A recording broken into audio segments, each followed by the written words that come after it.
आज के इस वीडियो में हम लोग डिस्कस करेंगे टेम्परेचर के ऊपर। ठीक है, तो नॉर्मली हम लोग जानते हैं कि टेम्परेचर क्या होता है, जिसमें बताया जाता है कि difference between heat production and heat loss, यानी कि हीट का प्रोडक्शन होना या फिर हीट के लॉस होने के बीच के डिफरेंशिएशन को हम लोग क्या बोलते हैं, टेम्परेचर बोलते हैं। या फिर इसको हम लोग बोलते हैं temperature is equal to thermogenesis minus thermolysis. अब यहाँ पे थर्मोजेनेसिस का मतलब होता है कि हीट का प्रोडक्शन होना, क्या होना, हीट प्रोडक्शन होना। ठीक है, और थर्मोलाइसिस का मतलब होता है हीट का लॉस होना, क्या होता है, हीट का लॉस होना।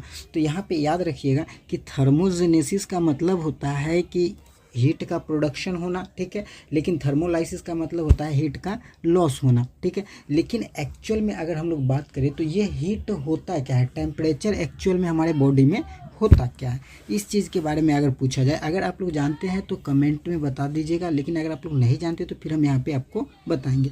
नॉर्मली अगर हम लोग बात करें कि नॉर्मल बॉडी टेम्परेचर कितना होना चाहिए, तो हम लोग डिग्री सेल्सियस में लिखते हैं 37 डिग्री सेल्सियस। अगर फ़ारेनहाइट की बात करें तो 98.6 फ़ारेनहाइट हम लोग लिखते हैं। लेकिन यहीं पे आपसे अगर पूछे कि कोर बॉडी टेम्परेचर क्या होता है, तो कोर बॉडी टेम्परेचर में हम लोग लिखते हैं कि 37.8 डिग्री सेल्सियस टू 100 फ़ारेनहाइट। अब यहाँ पे पूछेगा कि नॉर्मल बॉडी टेम्परेचर क्या होता है, आपको ये मन में सवाल तो आता ही होगा कि नॉर्मल बॉडी टेम्परेचर क्या होता है। तो नॉर्मल बॉडी टेम्परेचर क्या होता है कि सुपरफिशियल लेयर, जो स्किन का सुपरफिशियल टेम्परेचर होता है, उसको हम लोग बोलते हैं नॉर्मल बॉडी टेम्परेचर।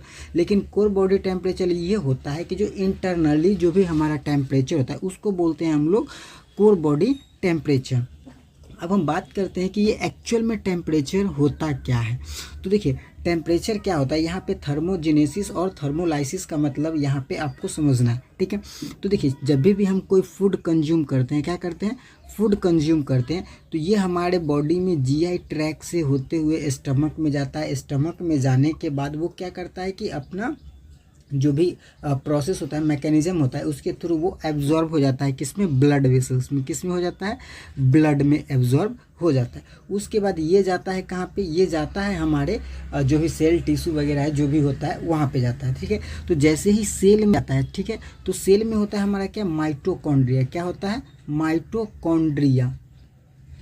ठीक है, माइटोकॉन्ड्रिया होता है। इस माइटोकॉन्ड्रिया में क्या होता है कि ये जो भी हमारा न्यूट्रिएंट्स वगैरह जाता है वो क्या करता है, वहाँ पे एटीपी का फॉर्मेशन करने लगता है। ये क्या करता है, एटीपी का फॉर्मेशन करने लगता है। इसको पावर हाउस ऑफ सेल कहा जाता है। क्या